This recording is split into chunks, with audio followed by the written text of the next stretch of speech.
sa paggawa ng mga ipinagagawa sa atin ang Diyos. The body is an essential part of life and humanness. True spirituality will not demonize the body, but will actually understand it according to God's will and design. The body is both the beginning and the end of our earthly lives. Therefore, the body is a man's greatest tool and habitat sa kanyang buhay dito sa lupa. Ang ating pag-aaral ngayon, bilang paggalang sa lumikha at nagbigay ng katawan, pinamagatan natin, love that body. Mahalin, arugain, alagaan ang katawang lupa. Salamat Panginoon dahil binigyan nyo kami ng katawang lupa na maaari naming magamit para maunawa kayo, maintindihan kayo at maipamuhay ang kalooban nyo para sa amin. Turuan nyo po kami Panginoon na arugain ang katawang ito ayon sa iyong kalooban at bilang paggalang sa inyo na nagbigay nito sa amin. At this time, Father, we ask you to cleanse us, forgive us our sins, enable us to hear your word so that we may change from glory to glory. Lead us, give us wisdom, teach us what you want us to know and to appreciate and to remember about the body that you gave us. Father, we commit everything to you, asking you to lift up your name, to strengthen us, and to guide us unto greater knowledge of you. In the name of Jesus, your Son, our Lord, we pray with thanksgiving. Amen. How to love your body and also the bodies of others. Siyempre, hindi lamang sarili ang mamahalin natin, kundi kapwa din. Dahil sabi ng Panginoong Jesus, love others as you love yourself. First of all, love your body by watching what you eat and drink. Alam na natin yan, pero napakahalagang laging ipinaalala dahil yan ang pinakamadaling makalimutan. Ecclesiastes 3:13, God's gift to us is the happiness we get from our food and drink. So pinaliligaya tayo ng Panginoon mula sa ipinaiinom niya sa atin, ipinakakain at sa mga ipinagagawa niya, kaya dapat naman nakakaligaya hindi lamang sa ating dila kundi sa buong katawan ang ating iniinom at kinakain.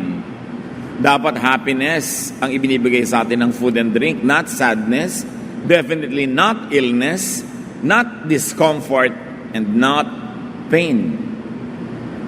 Therefore, choose healthful foods. Every time that we have something to eat, every time that there is something to drink before us, we have a choice. Iinumin ba natin o kakainin? Gaano karami ang kakainin natin o iinumin? At kung may pagpipilian, alin ang pipiliing kainin? Lalo kung may pambili ka naman, may choice ka, may buffet, may pagpipilian, piliin kung ano yung healthful. Hindi piliin lang kung ano yung masarap sa dila dahil ang sarap hanggang lalamunan lamang. Pagkalampas sa lalamunan ng pagkain, either bibigyan ng katawan natin ng sustansya at kalusugan o pagdurusa ang ibibigay sa ating katawan. Kaya kailangan may disiplina na hindi mo lang ginagawang amo ang panlasa dahil yan ay mapangdaya at mahilig sa masarap lamang na madalas ay hindi yun ang mabuti para sa atin. Laging piliin. May pipiliin ka na sariwang isda o canned good, alin ang pipiliin mo? May pipiliin ka na pagkaalat-alat, ang sarap sa dila, very appetizing, o yung tama lang ang timpla. May pipiliin ka na pagkatamis-tamis, ang sarap kainin, pero alam mong nakakasama, lalo kung diabetic ka, o kandidata ka na maging diabetic. Alin ang pipiliin? Tubig na maligamgam na kasing temperature ng katawan, o pagkalamig-lamig na tubig na pag ipinasok mo sa tiyan mo ay magtatrabaho doble-doble ang iyong katawan para siya painitin at para itama sa body temperature mo. Pagpili. Anong pinipili nating inumin o kainin? Leviticus 7:23, don't eat the fat of cattle, sheep, or goats. So huwag daw kainin ang mga taba ng mga hayop na pwedeng kainin. At definitely may mga karning hindi talaga ipinapakain sa mga tao ng Old Testament, like pork. Like mga karne ng isda na walang kaliskis, na dahil walang kaliskis pwedeng pasukin ng mga pollutants yung katawan niya habang siya nakababad sa maruming tubig kung dumumi yung tubig. Kakain ka ng gulay na tadtad ng mga spray ng pesticides na hindi masyadong nahugasan. Kakain ka ng karne ng manok na pinakain ng kutakot-takot na artificial na gamot at nasa laman na niya yung mga artificial na ingredients na yon. Kakain ka ng baboy na kutakot-takot na turok ang ibinigay para siya lumaki agad, puro artificial. Siyempre, nasa laman niya yun at kinain mo yung laman niya, pupunta rin sa iyo yung itinurok sa kanya. Ba't di mo nalang iturok diretso sa iyo? Ganon din ang effect. Namimili ba tayo ng tama at mabuti? May mga tao, meron ng high blood pressure, ang titigas pa ng ulo. Hindi maawat kumain ng hindi tama sa kanyang katawan. Avoid too much alcohol, too much processed and preserved foods. Yung mga inilalagay sa karne para hindi siya mabulok. Tapos kakainin mo, di papasok sa katawan mo yung gamot na inilagay doon sa karne na yon. Lalo yung mga sobrang umiinom ng alak na nawawala sa katinuan. Lagi may nagtatanong, pwede po bang uminom ang Christian ng wine? Why not? Huwag ka lang malasing. Ang ipinagbabawal yung malasing. Kasi masama sa katawan mo yung sobrang alcohol, masama sa liver mo, at masama sa yung behavior ko minsan kung wala kang self-control. Meron nga, uminom lang namatay Bakit? Kasi nung nalasing, nakipag-away, nasaksak. Hindi namatay. O nakapatay. Proverbs 20 verse 1, wine is a mocker and beer a brawler. Whoever is led astray by them is not wise. Hindi pinagbabawal yung pag-inom mismo. Ang Panginoong Jesus nga, wine ng unang miracle, gumawa siya ng wine. Pero yung umabot ka sa pagkalasing, yung magiinuman kayo, maglalagay kayo ng 4 na talaksa ng cases ng beer. Pare, ubusin natin to. Ayan, ya. Walang tigilan hanggang hindi tayo nagsasaksakan So ano kakauwian ng ganong usapan? Deuteronomy 14:21, do not eat anything you find already dead. Ito ay about hunters. Alam mo, nag-hunting ka, tapos may nakita ka, patay na yung hayop, hindi na pwedeng kainin yun. Dapat ikaw ang pumatay, nakita mo namatay, sariwa. Pero hindi mo alam kung ano ikinamatay. Natuklaw ba yun ng ahas? Nagkaroon ba ng kamandag ang kanyang buong body system? Tapos meron pa ako napanood na pelikula, bagamat hindi pa yata scientifically proven yung sinasabi ng bata doon, may point. Kasi yung mga tao laging afraid. People are always full of fear. At sabi ng bata, you know why you're always full of fear? Because you eat animals. At sabi nung nagtatanong, anong kinalaman ng pagkain namin sa karne sa fear? Lahat ng karning kinakain nyo, kinakatay muna yung may-ari ng katawan nun. At siyempre, pagkakatay na siya, namamatay siya, natatakot siya. At yun ang huling emosyon na nararamdaman ng hayop, takot. So yung katawan niya, punong-puno ng fear, kakainin mo ngayon yun, dinakain mo yung fear, kaya lagi kang afraid. Ewan ko kung nasan yung science nun, pero parang may sense. Tapos sabi ng lola ko noon, ang mga bata ngayon ugaling hayop kasi ang pinapasuso nyo, gatas ng hayop, hindi gatas ng tao. May science kaya yon, pero may point. Pinipili mo dapat kung ano yung kinakain, iniinom. So kung sinasabi sa Deuteronomy na huwag kang kumain ng hayop na patay na nung makita mo, already dead, paano yung kinain mong corned beef kaninang umaga? Ilang taon nang patay ang baka? Yung kinain mong spam, ilang taon nang patay yung baboy? Yung kinain mong hotdog, sigurado ka ba na ang laman nun hindi dog?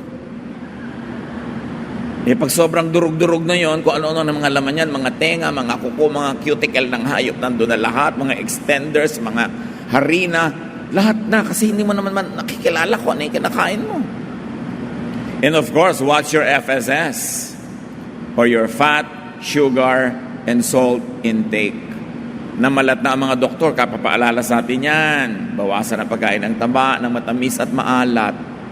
Yung mga masasarap. Do not overeat. Sabihin nyo nga sa katabi nyo yan. Lovingly, lovingly.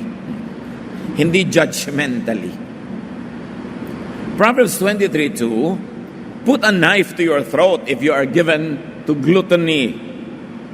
Sabi ng Contemporary English Version, don't go and stuff yourself. that would be just the same as cutting your throat. In other words, kung kakain ka, huwag lamon. Sabihin sa katabi, huwag lamon. Kain lang. Diba? Meron akong kilala na matanda, sabi niya, alam niyo, uso sa bayan namin, ang tao, pag nabubusog, tumitigil ng kumain. Hindi yung nagkakanda-bundat-bundat, ayaw tumigil. Because overeating overworks your body. Sobrang napapagod ang inyong katawan sa biglang-biglang pagdami ng pagkain sa loob ng sikmura na dapat tunawin. At pag magtatrabaho na ang sikmura, lahat ng dugo ng katawan nagpupunta sa sikmura kasi siya ang magtatrabaho. Kaya yung dugo sa brain nawawala. Kaya aantukin ka pag sobra ka nabusog. Yung mga dugo sa iba't ibang part ng katawan mo pumupunta sa tiyan lang. At pag tinulugan mo ang sarili mo na busog ka, yan yung mga nababangungot, yan yung mga ano mga nangyayari sa katawan nila kasi natutulog ng hindi pa tunaw ang pagkain. Sabi ng mga doktor, kung kakain ka, siguraduhin mong after 2 hours ka pa matutulog. Ngayon, kung antok ka na, nagugutom ka, soup na lang, a piece of bread, pero huwag yung full meal kasi masama sa iyong katawan.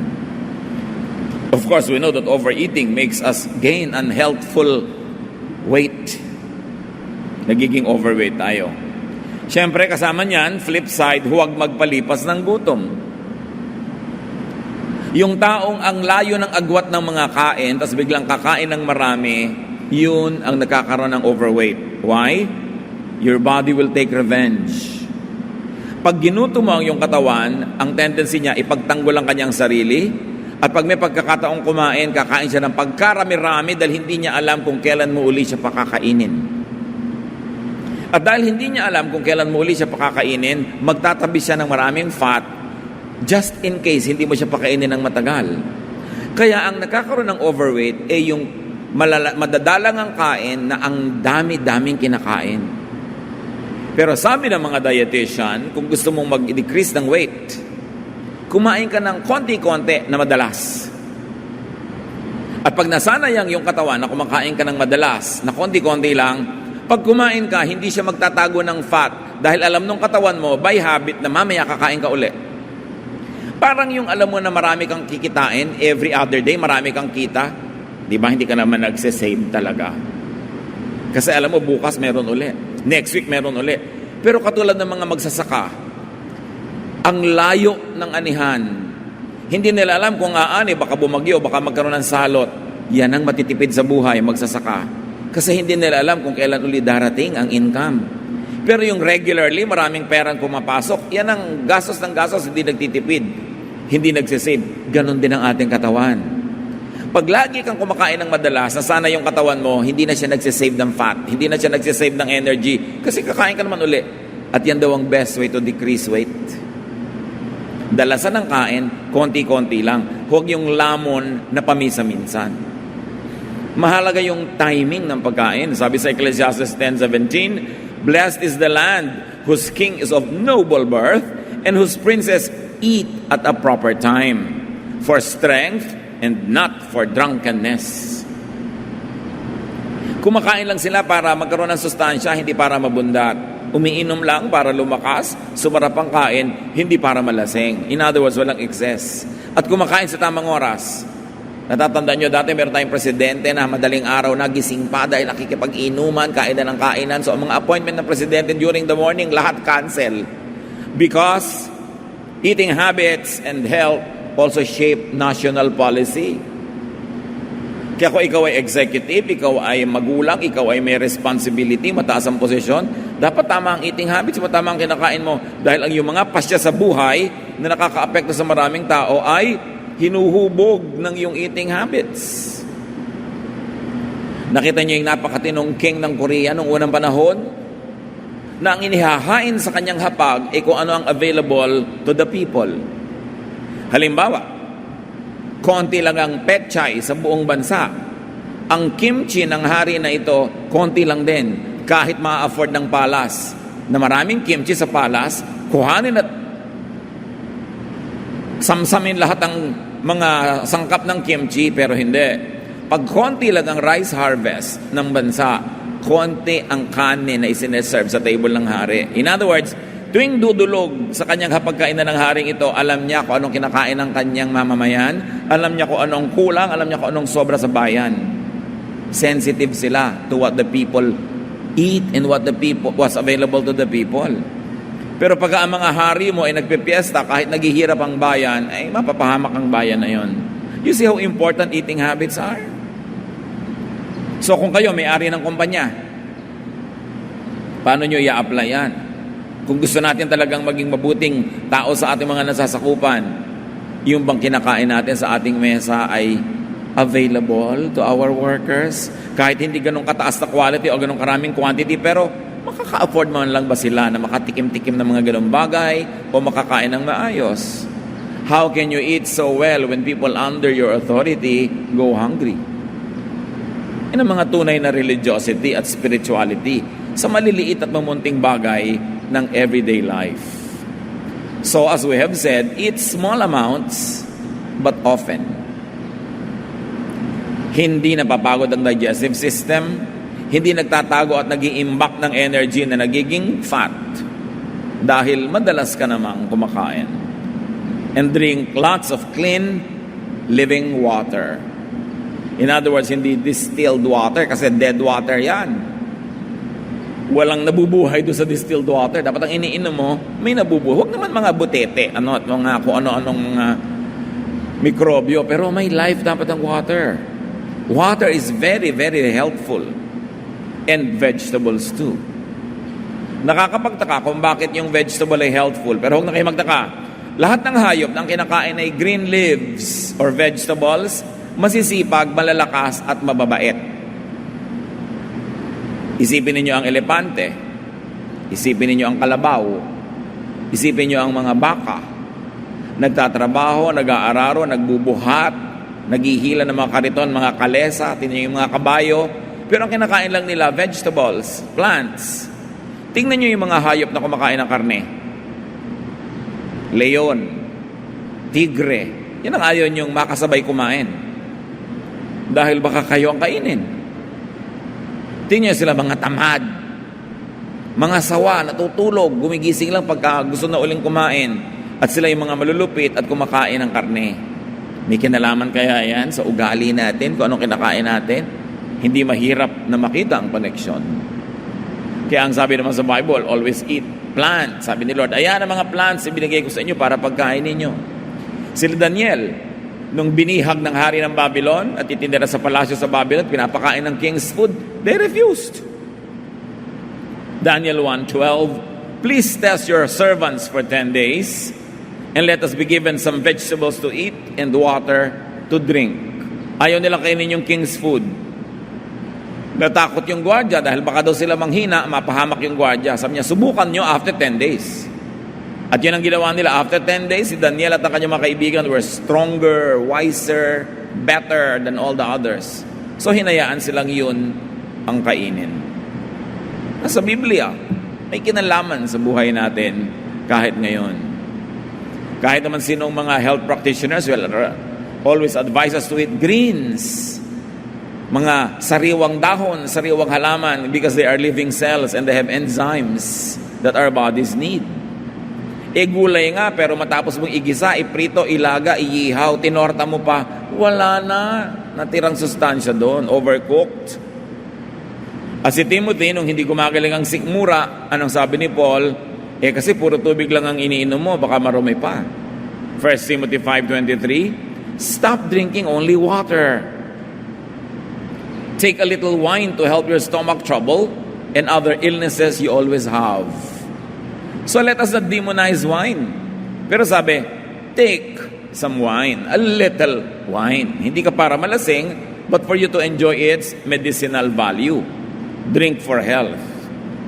And of course, you want to take care of your body, watch what you inhale.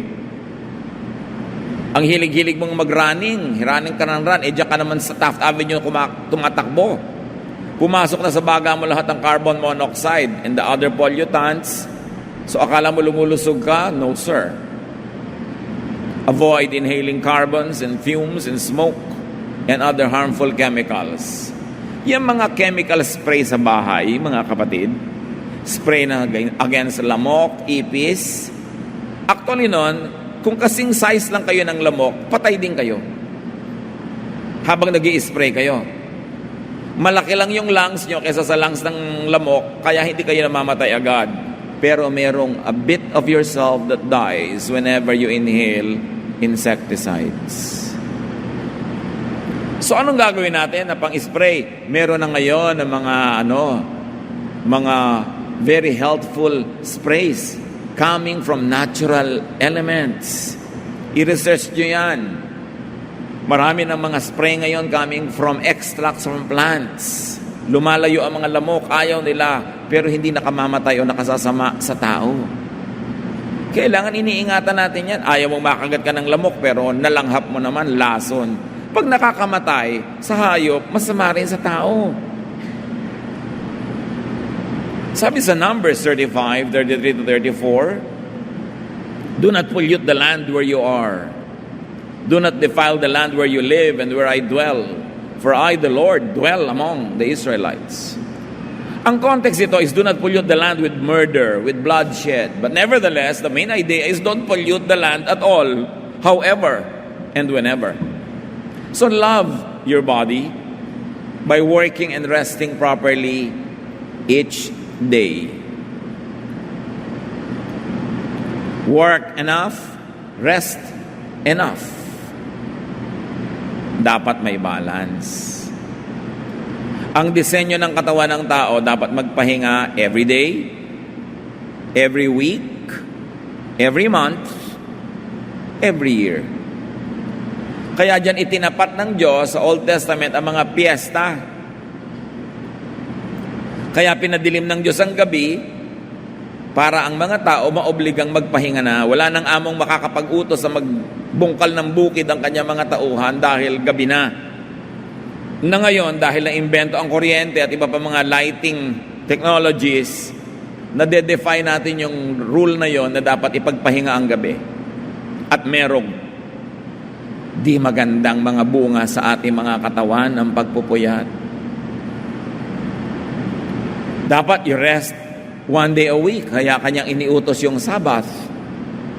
Hindi para gawin mong amo yung Sabbath, na hirap ka na, hindi ka pa kumikilos dahil Sabbath, kundi utos sa mga employers, sa mga amo, bigyan ng Sabbath ang kanilang mga empleyado o mga manggagawa. Dapat every month, meron kang rest period. At every year, may bakasyon. Yun ang kailangan ng katawan. Hindi pwede yung 3 taon ako na magsisikap magtrabahong kalabaw, mag-iipon, and after that, tsaka ako magpapahinga. No. Dahil baka after the 3rd year, patay ka na. O may sakit ka na malala, you will rest, but you will rest in peace. Kailangan hindi sinasagad ang katawan. Lalo yung mga bata na hindi nakakaramdam ng pagod, may bayad yan. Dapat ipinapahinga. At least 8 hours of rest every day. At least 1 day every week. Kukolektahin mo in every month. You have at least 4 days of rest a month. And then, tuloy-tuloy na rest of about a week or 2 weeks every year. Kaya may mga vacation leave. Kailangan natin yon. Exodus 20, 9 to 10. You have 6 days when you can do your work. But the 7th day of each week belongs to me, your God. No one is to work on that day. Imagine, it belongs to God and yet ibinibigay niya sa atin as a day of rest.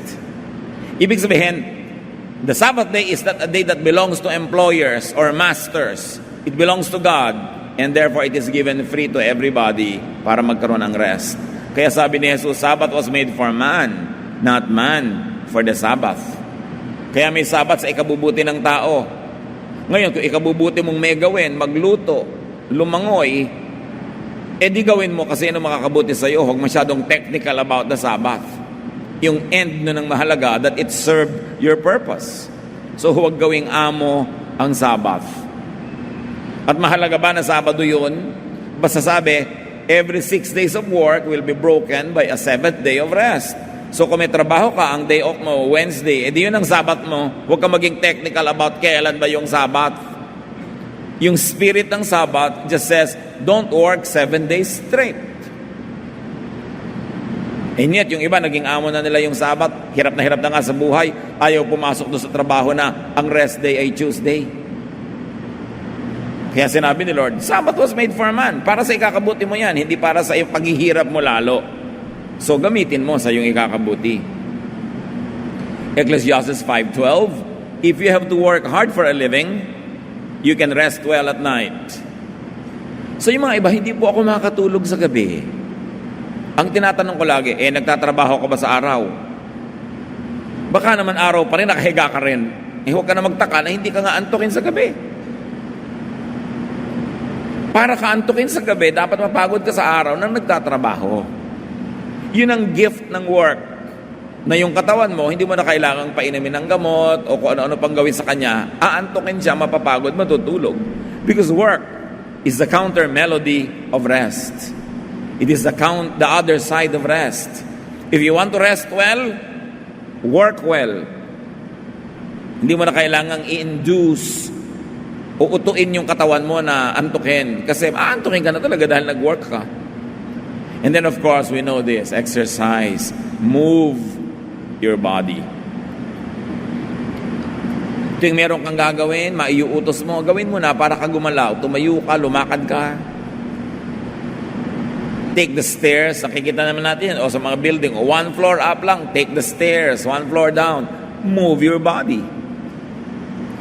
Every time you move your body, as long as it is not injurious to your joints, your bones, it does you good. Kaya yung sobrang automation of everything could not be good for the body. Kung kaya mo maglaba manually, kahit may washing machine ka, do it. Kung may oras ka, para na rin exercise. Lalo rin yung mga bula, hipan-hipan mo, turn it into a game, into a play. Mas maganda yung maraming manual na ginagawa, hindi ilalagay mo pa yung gulay dun sa automatic chopper, kaya mo naman tantarin. May oras ka naman, do it. Nakatipid ka pa ng kuryente. Mainit, edi magpaypay ka.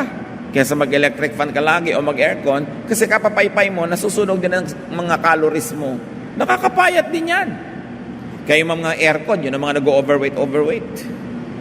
So katatrabaho ng yung katawan, ikinakabuti mo yan. The body was designed to move. At kung gusto niyo ma-appreciate ang disenyo ng Diyos, panoorin niyo yung mga athlete.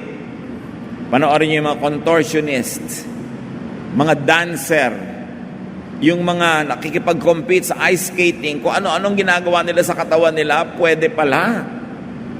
Design ng Lord na ganun yun. Sabi ng 1 Timothy 4:8, exercise is good for your body. So exercise, movement, all of these are important. Have enough hours of deep night sleep. Health challenge talaga doon sa mga nagtatrabaho sa gabi. Kasi talaga namang sinasabi ng mga scientists, iba ang tulog sa gabi. At saka hindi lang mababaw na tulog, deep sleep. Because when you are into deep sleep, the bodily functions are altered. Nakakapahinga ang ating internal organs. Kaya dapat talaga ipinaglalaban niyang tulog. Hindi hero yung halos wala nang itulog dahil naghahanap buhay. Tapos pag sinabi mo, kasi para sa pamilya ko, para pala sa pamilya mo, di dapat lalo mong alagaan ang katawan mo. Kasi pag bigla ka nanigas na paralyzed na matay dyan, lalong walang tutulong sa pamilya mo. Kailangan mahalin mo ang iyong katawan because it is your only tool. Lahat ng pangarap, natatapos na pag yung katawan tumigil ng mag-function. Lahat ng mga adhikain, matataas na mga hangarin, pinaliliit, ina-adjust pag yung katawan biglang nagkasakit na. Makakarating ka lang kung hanggang saan ka kayang dalhin ng iyong katawan. Ang isip mo, maraming malayong mararating. Pwede kang maglakbay sa malalayong bayan, ipikit mo lang ang mata mo, pwede mong ma-imagine yon. Pero hindi ka makakarating doon hanggang yung paa mo hindi naglalakad, yung kamay mo hindi kumikilos. Kailangang katawan mo ang gumawa nun. Kaya ang katawan minamahal dahil yan lang ang iyong kasangkapan para matupad ang mga gusto mong gawin sa buhay. Ipaglaban ng tulog. At kung magkakaroon tayo ng mga trabaho, mga ginagawa na panggabi, ang dalangin ko huwag sanang masyadong matagal, makahanap tayo ng ibang hanap buhay. Psalm 127 verse 2, it is useless to get up early and to stay up late in order to earn a living. God takes care of His own even while they sleep. Na ang konteksto naman, sinasabing hindi nadadaan sa pagpupuyat yan, hindi nadadaan sa haba ng trabaho, hindi nadadaan sa pagpaparusa sa katawan, kasi pwede ka pagpalain ng Diyos kahit tulog ka.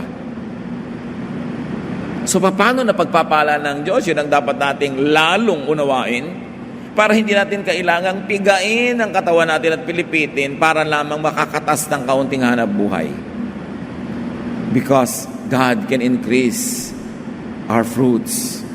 God can increase our productivity even without us killing ourselves. Yun ang ating unawain, arokin kung paano mangyayari yun sa ating buhay. Love your body by caring for your emotions. Bakit kayo manonood ng horror na bigla kayo napapasigaw, natatakot, tumataas ang pressure ng inyong dugo, bumibilis ang pintig ng puso, pinaparusahan nyo ang inyong katawan matapos kayo magbayad para manood ng ganito?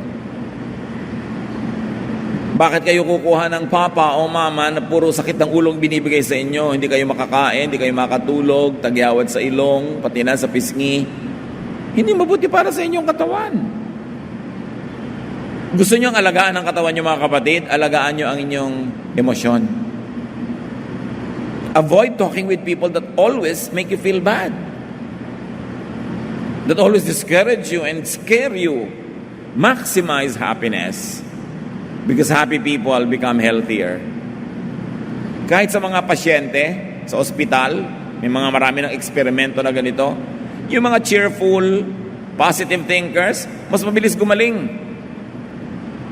Yung pagdating ng doktor, wow, injection. Doctor, welcome. Ganyan. Kasi yung, eto na naman, doktor, injection na naman.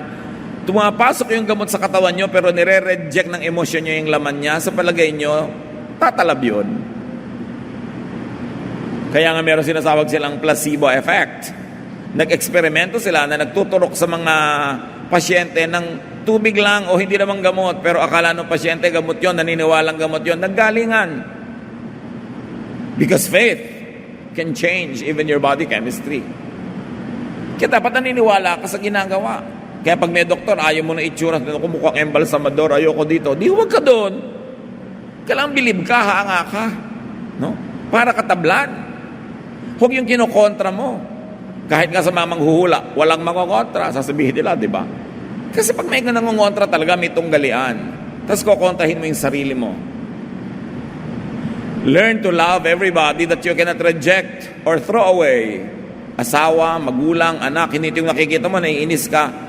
That destroys your body. It kills yourself. So minimize sadness, worry, fear, and anger. Ang lakas makasira ng kalusugan, ang galit. Ang taong matatalino iniiwasang magalit. Hindi dahil banal ka, dahil lang matalino ka, iwasan mong magalit kasi masama sa'yo. Emotions affect your bodily functions like digestion, blood pressure and blood chemistry, and heart functions, to mention only a few. Proverbs 15:13, a glad heart makes a cheerful face, but by sorrow of heart the spirit is crushed. So pag masaya ang iyong damdamin, nahahawa ang iyong katawan. Pag malungkot ang iyong emosyon, nahahawa rin ang iyong katawan. So sinong mauuna? Yung emosyon. Kasi yung emosyon, pwede mo makontrol yan. Yung katawan, hindi masyado. So pasayahin ang sarili. And make people happy. Ministry din na magpasaya sa kapwa. Kasi pag pinapasaya natin sila, lumulusog sila. Sabi ko nga doon sa isang hospital director, sa isang napakalaking hospital, Doktor, hindi ba pwede mga painting ang ilagay niyo sa mga hospital rooms? Mga halaman, mga bulaklak, magagandang scenery?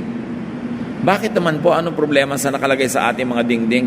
Madaling araw, madilim, magigising ka, bigla mong makikita si Jesus na nakapako sa krus. Gano'n, nag-iisip ka na, dito pa ba ako o wala na? Bakit hindi kayo magpasaya? Bakit naman nakaka-depress yung nakikita mo na ganyan? Wala bang ibang eksena sa buhay ni Jesus na nakakapagpasaya? Yung nagpapakain siya ng maraming tao, yung nagpapagaling. Bakit kailangan ito nakakalungkot? So, pinipili natin yan. Meron ako isang dinalaw na pasyente dati, cancer patient, depressed na depressed. So, bakit nga hindi made-depress ang pasyente? Tingnan nyo ang kwarto ni walang bintana. Parang bodega ng pabrika. Ilipat nyo sa ibang kwarto na may bintana, tatamaan siya ng araw, lagyan ng mga kurtina na may mga bulaklak, pasayahin nyo. Ginawa nila, sumaya-saya ang pasyente. Kaya lang namatay din. Pero sumaya bago namatay. Dahil bakit di mo pasayahin na yung sarili? Proverbs 15:18, losing your temper causes a lot of trouble. But staying calm settles arguments. So yung nawawala ka sa sarili, nagagalit ka, hindi lang yun napapanganib ka dahil baka saksakin ka nung pinagalitan mo, kundi yung katawan mo rin sumasama ang kanyang lagay. Proverbs 17:22, if you are cheerful, you feel good. If you are sad, you hurt all over. Nakita nyo? Lungkot ng puso, iniinda ng katawan. Kailangan, pag nararamdaman mong matamlay ka, malungkot ka, magpasaya. Makinig ng tugtog na nagpapasaya, hindi nagpapalungkot. At please, huwag tumingin ng mga photo albums. Lulungkot ka lalo. Huwag manood ng mga sentimental na pelikula. Yung mga malulungkot, pasayahin ang sarili. Kasi epektado ang ating kalusugan. At kailangan pag kumakain ng tao, masaya. Huwag kayong mag-aaway sa harap ng pagkain kasi mahirap mag-digest. Mahirap lumulon ng pagkain. Hindi ka masasarapan, sayang yung food. Proverbs 15:17, a simple meal with love is better than a feast where there is hatred. So isa sa mga ibig sabihin yan, kung dahil lang sa kagustuhan nyo na napakabongga ng kainan ninyo, napakaluho, napakaganda ng party, napakaganda, perfect ang reception, na-stress na kayo, nag-away-away na kayo, wag na lang, simple na lang. Maraming ganun debo ng anak. Nagsasabunutan na yung magnanay, nag-aaway na sila sa gown, sa kulay, nakaaway na ng nanay ang caterer, nakaaway na niya lahat ng mga galitot, ganun, kasi pagod na pagod sila. At nung party, hindi sila makakain, abalang-abala, becoming perfect hosts, but they never enjoy their own events. Sayang. Sayang ang budget, sayang yung pagod, hindi ka nag-enjoy sa sarili mong party dahil busy ka magpa-impress sa iba. Di ba sayang yun? Kaya sabi sa Bible, kung gusto nyo para masaya, simple na lang. Kaysa ginagawa nyong komplikado, tapos nag-aaway-aaway naman kayo. Bale, wala. Make eating happy occasions. At dapat, sa dining table ng mga pamilya, bawal mag-text. Sabihin nyo nga sa anak nyo yan, katabi nyo ba anak nyo? O asawa? Kumakain kayo, text ng text, hindi na kayo makapag-usap. Wala na bang panahon para dyan? Ang dapat pwede lang mag-text kung may kamag-anak kayo na naghihingalo, baka namatay na o baka nabuhay muli. Malaman mo naman, baka may importante kang desisyon na gagawin. Pero yung mga, hi, musta, eats na ako, tama na yan pag kumakain. Dapat fellowship na masaya. At huwag ungkatin ng mga problema, mga nakakainis sa bagay habang kumakain. Just be happy. Kasi, konti lang naman yung panahon na ang pamilya magkakasama para kumain ng masaya. Maraming panahon hindi kayo magkakasama, kulang-kulang, o kaya hindi masaya. Samantalahin yun. Make eating happy occasions. Avoid quarrels while eating. Dapat bawal mag-away, bawal mag-usap ng mga problema habang kumakain. Ilagay sa ibang oras. And of course, simplify your meal, your party, your occasion so that you'll be happy. Love your body by keeping away from harm and danger.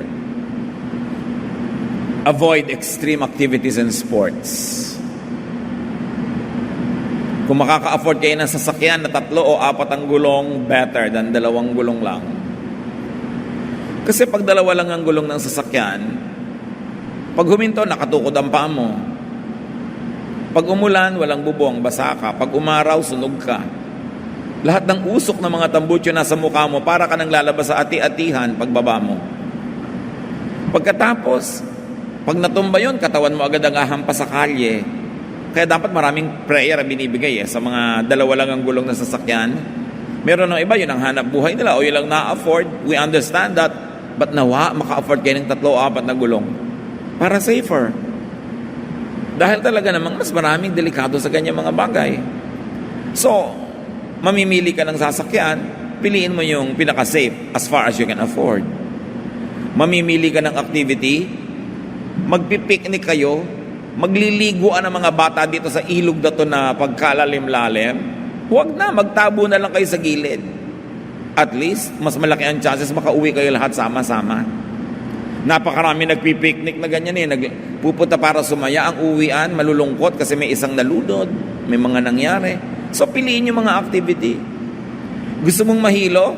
Magpaikot-ikot ka na lang sa sahig kaysa sasakay ka sa ruweda na nakakahilo, pinaghahampasan yung katawan mo na kuminsan natatanggal yung tornilyo, lumilipad ka talaga. Lalo dito sa atin, tropics, nagkakaroon ng metal fatigue yung mga sasakyan na yan. Nakabilad sa araw, nauulanan, kinakalawang, tapos ang maintenance, hindi naman ganun kagaling. Iikot ngayon, nakita ko pa nga dati yung Ferris wheel, nagtalunan yung mga laman. Bakit? Natalupan yung kuryente, nakuryente ang buong Ferris wheel. Pagbaba ngayon ng tumalo, nabalian na, sabi pa ng nanay, yan kasi sabi ko sa iyo ay nasisi ka pa. Marami namang nakakapagpasaya na hindi nalalagay ka sa alanganin. So avoid extreme activities and sports. Yung bakit naman kailangan mong akyatin tong bundok na wala kang tali, wala kang gamit, aakyatin mo, ano kagagamba? Siguro meron talagang genetically gustong gawin yon, pero alam mong isang hulog mo lang, durog ka, pwede mangyari yon, di ba? So, iwasan yung sobrang dangerous. At mga mahilig sa dangerous sports, be considerate naman sa mga nanay nyo o asawa nyo o mahal nyo sa buhay kasi nag-aalala sila. Pag nagbabasa ka ng mga magazine ng mga nangyari kasi kung ano-ano pinagagagawa sa buhay, sumusuot sa mga kuweba underground, nalalagot ang tali, nalulunod doon, kung ano-ano nangyayari. Proverbs 22 verse 3, the prudent see danger and take refuge, but the simple keep going and pay the penalty. Sa Proverbs, yung word na simple actually means foolish. So yung daw matatalino, nakikitang may panganib, umiilag, umiiwas. Pero ang mga foolish, sige ng sige at nagbabayad sila ng mahal. When you see trouble coming, sabi ng Contemporary English Version, don't be stupid and walk right into it. Be smart and hide. Umiiwas ka dapat sa gulo, sa panganib, hindi yung nananahimik ang buhay mo, ikaw pa ang maglalagay sa sarili mo sa panganib. Proverbs 14:16, the wise are cautious and avoid danger. Fools plunge ahead. Dati sa aming hometown sa Bulacan noon, merong dam, marami nag-excursion doon wag weekend. Laging may nalulunod. Hindi naman nila alam yung tubig, naglulundagan yung mga excursionista doon, nalulunod, ang iyakan, ang uwian, ang lulungkot. Ba't hindi na lang magtampisaw sa gilid-gilid o maligo sa safe part? Ba't kailangan pang magyabang? Ba't kailangan pa magpasikat? Kaya kumisan tuloy na uuwi sa ganung panganib. Kumisan naman, hindi nagyayabang, talaga lang hindi maganda yung napuntahang tubig. So, better minimize yung mga activities na pwedeng mamatay ka. Marami na ibang natitirang pwede pa na mas safe And then of course, do not make or keep enemies that could threaten your body. Maraming tao sana buhay pa kundi lang nakipag-away, nabaril tuloy, nasaksak tuloy. Kaya iwasan yung ganung mga panganib. Mahalin ang katawan because you don't own yourself. Ano man ang mangyari sa inyong buhay, apektado ang mga nagmamahal sa inyo. Hindi kayo nabubuhay lang para sa sarili. Kayo mga asawa na pinipigil ng asawa, huwag kang kumain yan, masama sa iyo yan, daddy. Lalo pang kain ng kain. Hindi nyo mahal ang pamilya nyo. Hindi nyo iniisip na pag bigla kayo nanigas o namatay, either kailangan nila kayong ilibing, magastos yun, o ipa-ospital, magastos din yun, o alagaan ng lumpo buong buhay na mahirap din. So kung mahal mo ang nagmamahal sa'yo, aalagaan mo yung sarili para hindi ka maging pabigat sa kanila. At ikaw pa ang makatulong sa kanila ng mahaba. Kaya hindi dapat nakikipag-away. Nakikipagkasundo dapat. Love your body by avoiding infections and diseases. Be safe. Stay safe. Alam naman natin kung ano yung mga dangerous, no? Avoid infection. Careful with hospital visits. Kasi sa hospital pinakamaraming may sakit. Kaya hindi ka nagdadala ng mga bata dyan na parang pupunta ka sa party. Hindi ka nagpupunta ng mga taong maaaring mahihina ang katawan. Dadalaw lang. Kailangan hindi sila dalhin doon. Because it's a dangerous place. Kailangan malinis ang ating kapaligiran. Sabi sa Deuteronomy 23, 12-13, set up a place outside the camp to be used as toilet area and make sure that you have a small shovel in your equipment. When you go out to the toilet area, use the shovel to dig a hole. Then, after you relieve yourself, bury the waste in the hole. You must keep your camp clean of filthy and disgusting things. You see how detailed the Bible can be about health? Nung hindi pa uso yung mga flush toilet, sabi kailangan sa disyerto, kahit nasa disyerto kayo, merong lugar na doon lamang kayo gagawa ng mga ganyan mga bagay, maghukay kayo sa lupa, ibaon nyo doon ang inyong dumi at tabunan. Ayaw ng Diyos ng marumi. Dahil siyempre, alam niya, nakakahawa ang mga sakit. Therefore, keep food clean. Especially cooks and servers. Ingat-ingatan naman ninyo ang mga laway ninyo na nagtatalsikan at nag-excursion patungo sa mga pagkain. Kaya kung minsan nasa restaurant ka, ang lapit-lapit ng waiter, sir, ano pa pag gusto nyo? Lumayo-layo kayong laway mo, nalalaglag na sa pagkain ko. Ito yung plato ko, sabi niya, sir, ano pa pag gusto nyo? Talsik na siyempre ng talsik. May nakikita pa nga ako, naghihiwa yung dalawa nung isa-serve sa mesa, daldalan sila ng daldalan. Pag tinignan nyo under the microscope, ang bibig ng taong nagsasalita, daig pa niya ang sprinkler. Ikaw naman, supla-suplado mo, nakain mo na pala yung laway ng lahat ng waiter. Dahil hindi sila maingat, daldalan ng daldalan. Kaya ako, alam nyo, nagdadala ako ng sarili kong kutsara at tinidor everywhere. Bakit? Kakain ka sa restaurant, lalo yung nandyan na yung nakatiwangwang yung mga kutsara at tinidor, kanina umaga pa nilagay. Daldalan pa yung mga waiter, habang nilalagay, lagay, ay may nalaglag, lagay uli sa pag lang naman nakaharap ka, tsaka nila lilinisin uli yun, yung nakatalikod, lagay na lang uli, syempre, para madali. And then ilang oras sa katiwangwang, nalamukan, alikabukan, eto ka na ngayon, kakain ka na. Tapos ilang bunga nga ang pinasok ng kutsara na yun maghapon. Tingnan ninyo sa mga kusina ng restaurants kung paano hinuhugasan yung mga yan. Hindi kayo masisyahan. Mga basong malalalim, ayoko niyang basong malalim, hindi naman naaabot ng naguhugas yung dulo niyan eh. Sana, washing machine na may sumisirit ng mga tubig. Hindi. Ganun lang, isang bunga nga lang yung magaganon-ganon. Pag-ingatan, kaya ang dami natin kami isang mga sakit. It's important because God values cleanliness. Love your body by watching your thoughts. Kamag-anak na sinabi natin kanina, emotions. Yung iniisip nyo, makaka-apekto sa inyong kalusugan. Kaya sabi sa Philippians 4:8, keep your minds on whatever is true, pure, right, holy, friendly, and proper. Don't ever stop thinking about what is truly worthwhile and worthy of praise. Thoughts affect health. Avoid negative thoughts that cause negative feelings that kill your body. And whenever you can, surround yourself with beauty. Nakakapagpagaling ang kagandahan. Dapat yung ayos ang bahay ninyo, di man yan maluho, pero maganda. Maganda sa tingin, may harmony, may balance. Proverbs 14:30, a heart at peace gives life to the body, but envy rots the bones. Ang mga inggitera, maraming sakit. Sabihin nyo sa tabi nyo, kaya marami kang sakit. Diba? Yung mga inggitera, selosa, yung mga pintasera, yung lagi ang nakikita, kapintasan, kakilangan, kasiraan, maraming sakit. Sinabi na sa Bible, envy rots the bones. Kaya metaphorical yan, kaya literal yan, masama ang naiinggit. Nakakasira ng katawan.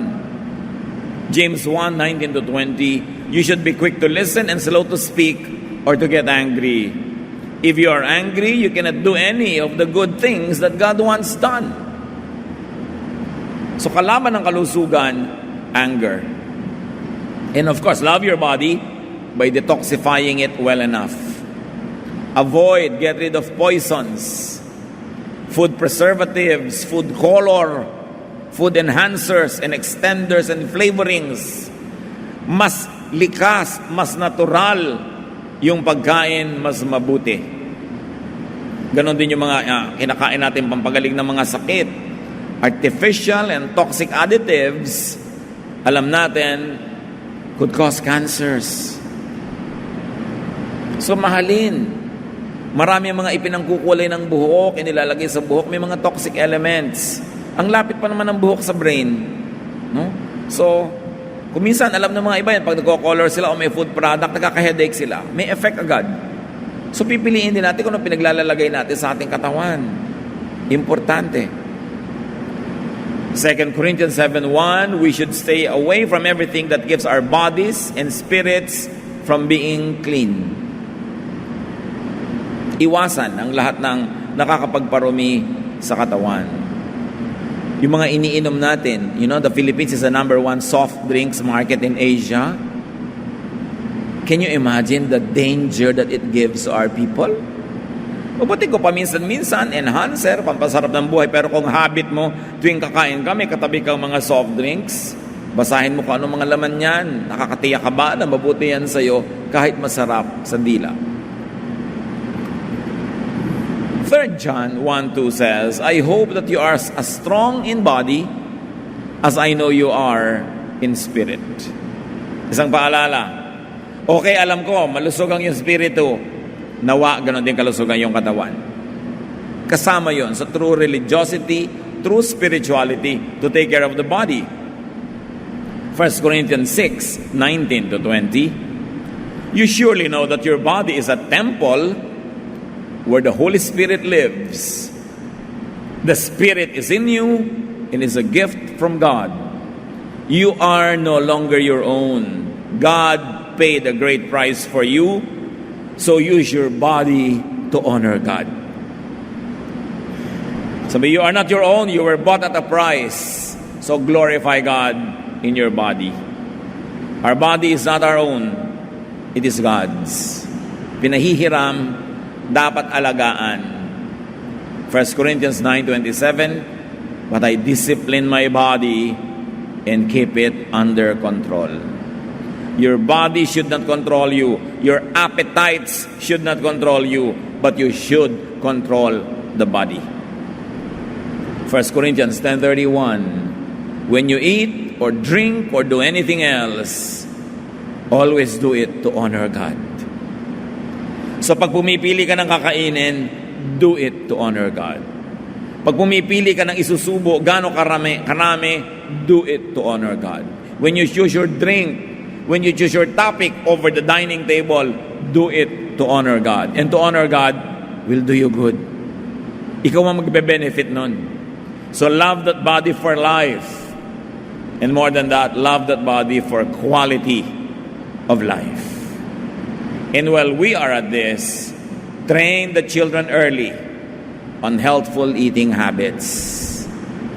Bata pa lang sila, ang ipakain nyo yung tama, hindi lang yung gusto nila. Napakarami mga advertisements sa TV ang hindi dapat pakinggan ng mga matitinong magulang kung anong dapat ipakain sa mga bata. Puro instant, puro quick, puro colored, puro assault to the taste buds.